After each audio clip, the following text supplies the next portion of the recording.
Coucou les coquinous. Donc aujourd'hui, un nouveau format. Oui, pas un mois de chaîne et déjà un nouveau format. Je suis comme ça. Voilà, c'est surtout pour pouvoir faire, comme je dis dans ma petite vidéo de présentation, quelquefois des reviews, en fait, sur un ou plusieurs comics qui m'a un peu tapé dans l'œil pour, diverses raisons, quoi. Donc voilà, histoire de varier un peu les plaisirs. On n'en varie jamais trop, hein.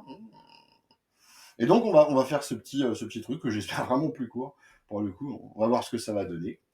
Et puis, bah, j'ai décidé d'appeler ça, dans ta pastille, générique.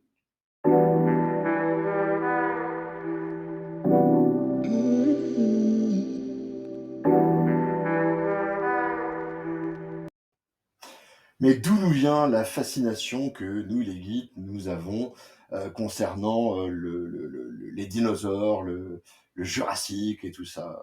Est-ce que c'est parce que le Crétacé était une époque chaude, chaude, chaude, hein? Je vous rappelle quand même que on avait des dinosaures comme le Tripotanus ou le Dechiranus. Je m'égare, je m'égare. Non, on a tous cette fascination-là parce que c'est des grosses bêtes pleines de dents, pleines de vices, pleines de dangers, pleines d'aventures. Et c'était que logique que de voir un vrai mash-up, enfin un vrai mélange entre nos super-héros préférés et ces dinosaures. Et c'est précisément ce que nous propose aujourd'hui le Jurassic League. Hein. Vous allez voir, c'est mignon. Alors voilà, tout commence à Grognotam City, où un dinosaure, hein, pas trop savoir ce que c'est, avec des grandes dents, mais déguisé en chauve-souris et est en train de traquer. Hein. Il cherche, le mal, selon lui, rôde dans cette jungle. Et donc il va suivre les traces de ce mal en question pour aboutir dans une grotte où il va être témoin d'un spectacle épouvantable. On a fait un espèce d'arbre de vie dégueulasse et suintant avec des humains, avec des corps humains, que lui il appelle les bestioles pour le coup. Et celui qui a fait ça, hein, donc le criminel qu'il recherche, eh ben, c'est ni plus ni moins que le Jokerzard, très difficile à dire, le Jokerzard donc, avec qui bien sûr un combat sanglant et violent va commencer. Hein. C'est tout de suite, paf, ça tape. Alors, je vais pas vous en dévoiler davantage, hein, je voudrais pas vous spoiler le grand plaisir que ça peut produire ce petit comics, mais sachez simplement que, bah oui, on va voir la fine fleur de la Justice League hein, qui va être là. On aura Superosaurus, on a Wonderdon, on a Flash Raptor. Vous voyez, en plus, les noms sont vraiment, à la limite, enfin, je trouve assez bien trouvé, rigolo. C'est vraiment cool.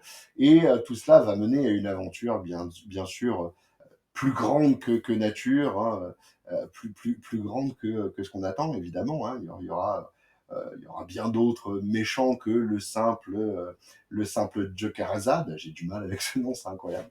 Non, on aura des pastiches, si j'ose dire, de Black Manta, on aura des pastiches de Giganta, d'Atrocitus, hein, Atrocitusaurus ou un truc comme ça. Enfin, c'est vachement rigolo. Alors, pourquoi ce comics a retenu mon attention particulièrement?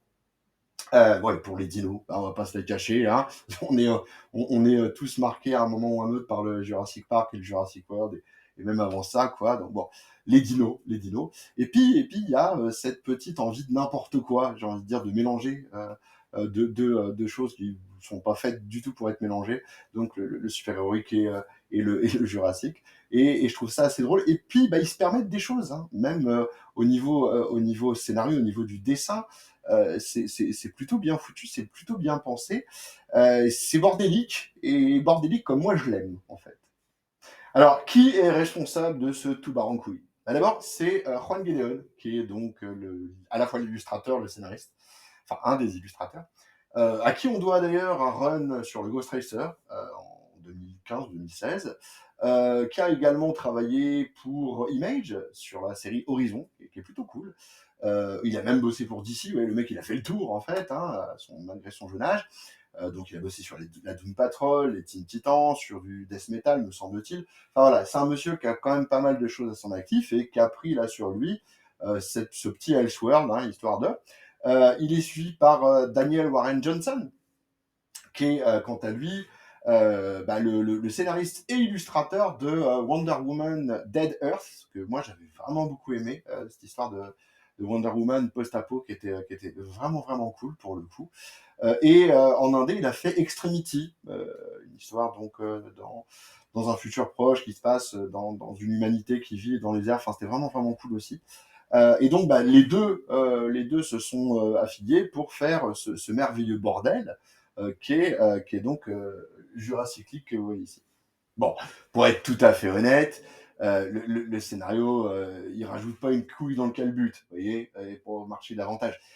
Mais il a le mérite de mettre en avant bah, tout ce qu'on attend en fait des super-héros, tous leurs petits clichés, toutes leurs petites choses qui nous rappellent à nous, les fans de parutions classiques, eh ben, ce que sont les super-héros en eux-mêmes. Hein. On a la famille de Superman, sa famille adoptive, on a, enfin évidemment, c'est un de ses critères de base. On a l'aspect très guerroyant de Wonder Woman. On a Batman qui va se trouver un Robin bien involontaire.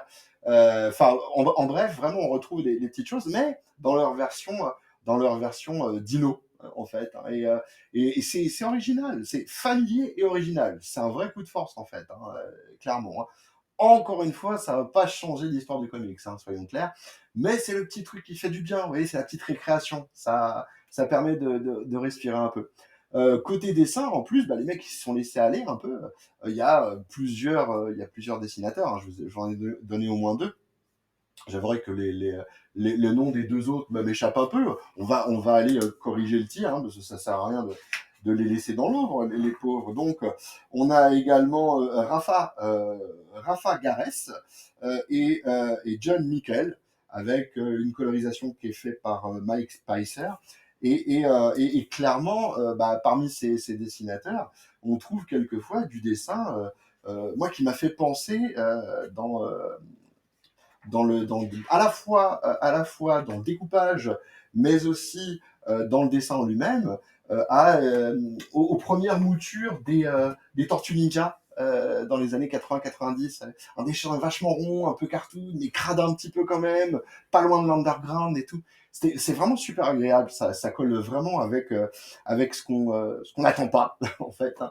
Et pour le coup, c'est carrément cool. Et pour citer tous les dons, hein, il faut retenir une chose, eh bien, ce livre que vous avez là, il est en fait en plus une des premières traductions chez Urban, hein, il me corrigera si je me trompe, de notre très cher Comi des comics. Hein, c'est notre très cher Comi qui a travaillé là-dessus, qui s'y est plié, qui a fait un travail vraiment cool, parce qu'il reprend vraiment les bonnes expressions, il fait vraiment un bon travail de trad, donc raison de plus hein, pour se délecter, hein, puisque on a un ami, littéralement, hein, notre ami à tous, qui travaille là-dessus. Hein.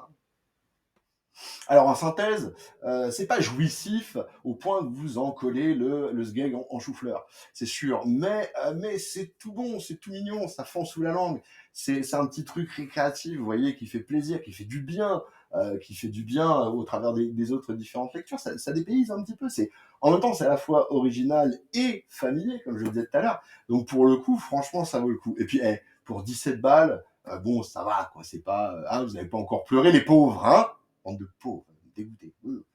Enfin, voilà. Ceci étant dit, ouais, moi j'ai adoré. Vraiment, j'ai vraiment beaucoup aimé parce que ça m'a rafraîchi. Voilà, je l'aurais jamais dit assez. Bon, ceci étant dit, j'espère vous avoir éclairé un petit peu au sujet de cette lecture. J'espère que vous irez vers hein, et puis que ça vous fera du bien comme ça m'a fait du bien. En attendant, je vous souhaite un bon courage, une bonne continuation et puis bisous, bisous.